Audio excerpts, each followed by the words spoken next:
Hello everyone, আসসালামু আলাইকুম। আমি মুর্শেদা আলিয়া। আমার চ্যানেল বি উইথ আলিয়া থেকে আপনাদের সবাইকে আবারও স্বাগত জানাচ্ছি। দেশ এবং দেশের বাইরে যে যেখান থেকে আমার এই ব্লগটি দেখছেন, আশা করছি আপনারা সবাই সুস্থ আছেন, ভালো আছেন এবং নিরাপদে আছেন। আজকে শুক্রবার দিনের একটা ব্লগ আপনাদের সাথে শেয়ার করছি। তো আমরা ছাতকে আসছি। তো এখন আমার শাশুড়ি মায়ের ছাদের যে বাগানটা আছে সেটা দেখার জন্য সবাই মিলে ছাদে চলে আসছি। এখানে যে বেড়াল ছানাটা দেখা যাচ্ছে ওর নাম হচ্ছে স্লিম। ও একটু স্লিম টাইপের বেড়াল, যে জন্য ওর এই নামটা রাখা হয়েছে। আর ও হচ্ছে আমাদের ছাতক ফ্যামিলির নতুন সদস্য। আম্মা এখনও শীতের সবজি লাগানো শুরু করেননি, হয়তো কয়েকদিনের মধ্যেই লাগানো শুরু করবেন। সে কারণে এখানে শীতের তেমন কোনো সবজি ছিল না। তবে আগে যে গাছগুলো ছিল, ফুলের গাছ, তারপর ফলের গাছ, ওগুলো অনেক বড় হয়েছে আর ফুল আসছে।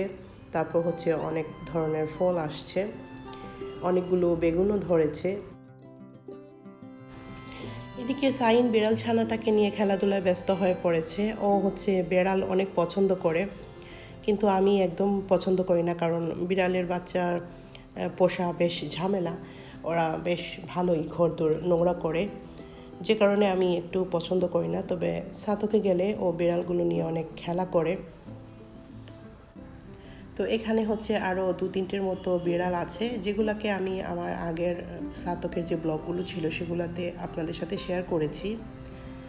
এদিকে বড়ইয়ের গাছে অনেক ফুল আসছে।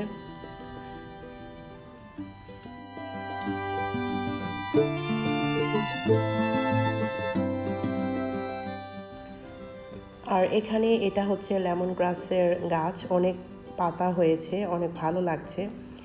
এই লেমন গ্রাসটা দিয়ে কিন্তু অনেক মজাদার চা তৈরি করা যায়।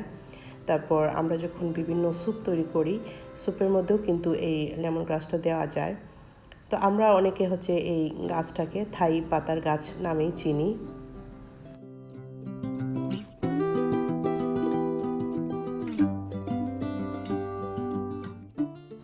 তো ছাদে অনেকক্ষণ ঘোরাঘুরির পরে এখন আমরা নিচে চলে আসছি খাবার খাওয়ার জন্য। আজকে অনেক মজার মজার খাবারের আইটেম আছে। এটা কেচকি মাছ, তারপর লতা ছিল, কচুর মুখির যে লতাটা থাকে সেটা, লাল শাক, তারপর আম্মা একটা শুটকি শিরা রান্না করেছেন, তারপর চিকেন দিয়ে আলু দিয়ে ছিল। আর এখন আমরা খেতে বসবো। তো খাওয়া দাওয়া শেষ করে সন্ধ্যার পরে আমরা সিলেটে চলে আসছি। আর এখন আমি শনিবার দিন সকালের রান্নাবাড়া নিয়ে কিছু ক্লিপ সাজিয়েছি আপনাদের জন্য। তো এগুলা আমি ছাতক থেকে এনেছি আম্মার গাছের। এগুলো বেগুন, ছোট বেগুন আছে। তো আমি আজকে এগুলো দিয়ে আচারি বেগুন তৈরি করব। আর এখন যেগুলা বেছে নিচ্ছি এগুলো বে লেবু। এগুলাকে অনেকে আদা জামিরও বলে থাকেন। আমাদের সিলেটে অনেক ধরনের লেবু জাতীয় টক ফল পাওয়া যায়, এটা তার মধ্যে একটা। তো এই বেলেবু দিয়ে আমি আজকে টক রান্না করব। সেই জন্য আমি আগে এর মাথার মধ্যে যে বটাটা আছে সেটা ছাড়িয়ে নিচ্ছি। এরপরে এটাকে ভালো করে পরিষ্কার করে ধুয়ে নেব।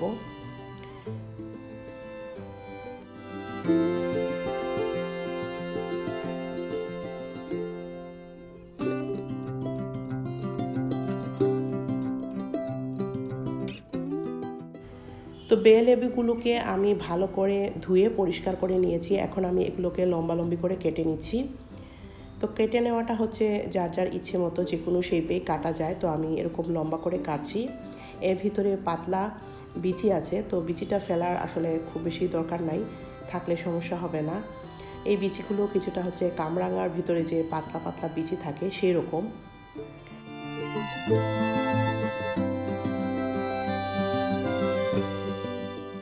তো এখানে বে লেবু টকের মধ্যে দেওয়ার জন্য আমি মাছের মাথা বের করেছি। এগুলোকে ছোট ছোট টুকরো করে নিয়েছি। এখন এগুলোকে হলুদ আর লবণ দিয়ে মেখে একটু হালকা ফ্রাই করে নেব, তাহলে মাছের মধ্যে যে আষ্টে গন্ধ থাকে সেটা চলে যাবে। আর বে লেবুটা ছোট মাছ দিয়েও রান্না করে খাওয়া যায়, আর এমনিও কিন্তু টক রান্না করা যায়। তো আমি আজকে মাছের এই মাথাটা দিয়েই বে লেবুর টকটা রান্না করছি। আর আমি আমার মতো করে একদম সিম্পল ওয়ে টকটা রান্না করছি। আর আগেই বলে রাখছি, সবার রান্নার প্রসেসটা কিন্তু এক না, অনেকে অনেকভাবেই রান্না করেন। তো এক একজনের এক একটা স্টাইল থাকে রান্নার। তো যদি আমার রান্নার মধ্যে কোনো ধরনের ভুল ত্রুটি থাকে তো অবশ্যই কমেন্টসে জানিয়ে দেবেন, আর ভালো লাগলেও জানাবেন কীরকম হয়েছে। তো এখন আমি একটা কড়াইতে তেল দিয়ে দিয়েছি, তারপরে হচ্ছে রসুনগুলোকে একটু হালকা ভেজে নিয়েছি, তারপরে এর মধ্যে বাটা পেঁয়াজ দিলাম আর হলুদ দিয়েছি। এখন মশলাটাকে একটু কষিয়ে নিচ্ছি পানি দিয়ে।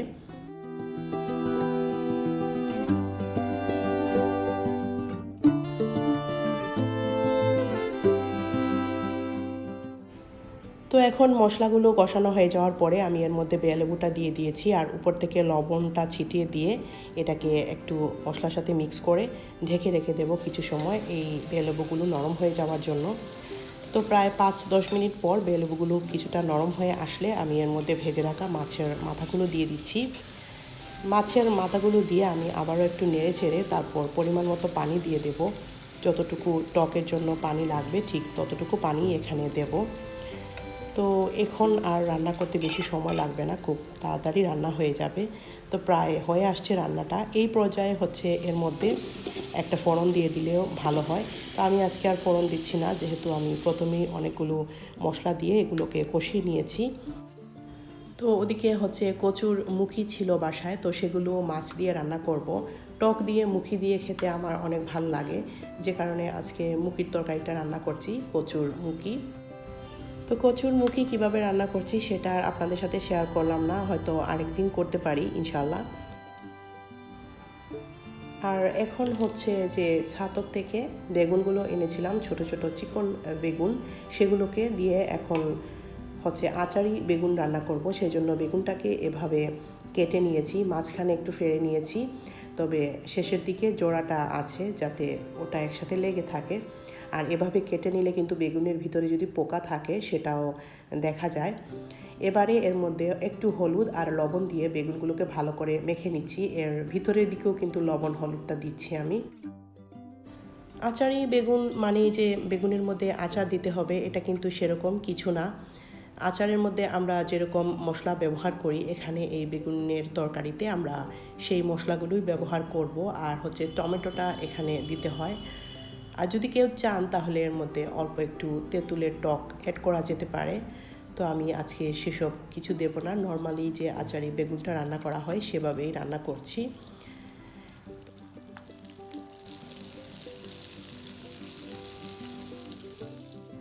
আর এই আচারি বেগুনটা হচ্ছে সরষের তেল দিয়ে রান্না করলে বেশি ভালো লাগে।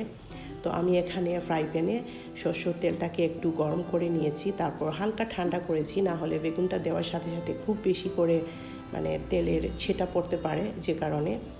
তারপরে হচ্ছে আমি এখানে হলুদ লবণ দিয়ে মেখে রাখা বেগুনটা দিয়ে এটাকে হালকা ফ্রাই করে নিচ্ছি। একদম ফ্রাই করা লাগবে না, জাস্ট 50% ফ্রাই করে নিচ্ছি।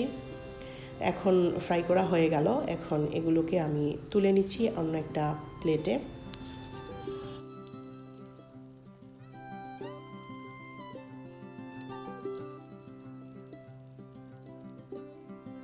তো এখন আমি সেই একই তেলের মধ্যে আস্ত পাঁচফোড়ন দিয়ে দিয়েছি। পাঁচফোড়নগুলো কিন্তু আমি তেলে রেখেছিলাম, বাজার থেকে কিনে আনার পরে আমি পাঁচফোড়ন তেলে রেখে তারপর সংগ্রহ করি। তো সেই পাঁচফোড়নটা এখানে দিয়েছি, আর রসুন কুচি দিয়ে দিলাম, আর হচ্ছে শুকনো মরিচ আস্ত দিয়েছি এখানে। রসুনটা হালকা একটু ভাজা ভাজা হয়ে যাওয়ার পরে আমি এখানে হচ্ছে কাটা পেঁয়াজ দিয়েছি, আর এখন বাটা পেঁয়াজ দিলাম প্রায় 1 টেবিল চামচের মতো। তো মশলাটা যাতে পুড়ে না যায় সেজন্য আমি হালকা পানি দিয়ে মশলাটাকে একটু কষিয়ে নিচ্ছি।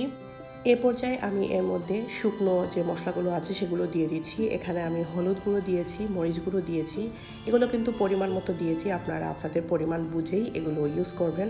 আর লবণ দিয়েছি, আর সাথে অল্প একটু ধনিয়া গুঁড়ো দিয়ে দিয়েছিলাম। তো কিছু সময় পানি দিয়ে মশলাটাকে আবারও কষিয়ে নিয়েছি। এবারে আমি এর মধ্যে টমেটোর পিউরিটা দিয়ে দিচ্ছি। তো এখানে কিন্তু আস্ত টমেটো দেওয়া যেতে পারে। আমার বাসায় অনেকগুলো টমেটো চলে আসছিল, টমেটো নষ্ট হয়ে যাবে সেই জন্য আমি এগুলোকে পেস্ট করে তারপর বক্সে ভরে রেখে দিয়েছিলাম। তো সেই টমেটোটাই আমি এখানে দিয়ে দিয়েছি। এবারে আবারও আমি একটু পানি দিয়ে মশলাটাকে কষিয়ে নিলাম। মশলাটা কষানো হয়ে যাওয়ার পরে আমি এখন ভেজে রাখা বেগুনগুলো এর মধ্যে দিয়ে দেব। তো তো আচারি বেগুনটা অলমোস্ট রান্না হয়ে গিয়েছে, জাস্ট নেড়ে চেড়ে দেবো। আর পানিটা শুকিয়ে একটু মশলাটা যখন থকথকে টাইপের হবে তখনই বুঝতে হবে বেগুনটা রান্না হয়ে গিয়েছে। আর বেগুনটা এমনিতেই ভাজা ছিল, যে কারণে রান্না হতে খুব বেশি সময় লাগবে না।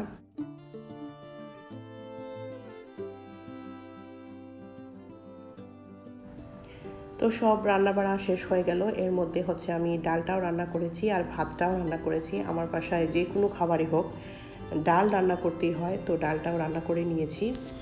এবারে হচ্ছে কিচেনটাকে একটু পরিষ্কার করে বেরিয়ে গেলাম। তো জোহরের নামাজ পড়ে তারপর হচ্ছে আমরা এখন সবাই মিলে খেতে বসবো। তো আমি আমার খাবারটা নিয়ে নিয়েছি।